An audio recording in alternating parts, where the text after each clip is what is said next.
Sanders al chante nan un mariage, li sezi wè se ménage pal la kap marié ak Carlo. Sanders pat ka kwe sa lwe ya. Padan yo invite l kom yon artiste vin chante nan yon cérémonie mariage, ebyen, le monsieur gade se ménage li ki la marié ya, kap marié avec Carlo. Sanders sezi. Carlo li même ki te gen yon plan sire pou fiyan, fait photographe la li met grand écran, pour tout moun ka wè sa madame ni tap regle. Fiyan pat kon sa pou l fè, depi pren nan yon gran soulier.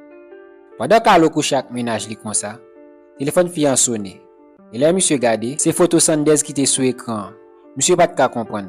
Comment faire pour le gen ménage li nan kay, et se photo yon lot nèg ki sou li. Li paye un photographe, un ti kob, pour mettre contrôle sous madame ni pou li, lèl nan la ria. Elle recevoir photo yo, fiya ki tap vin dil ki artiste pour l'inviter vin chanter pour li, qui pour faire le plaisir. Et monsieur fait comme s'il pas connait rien k'ap passe.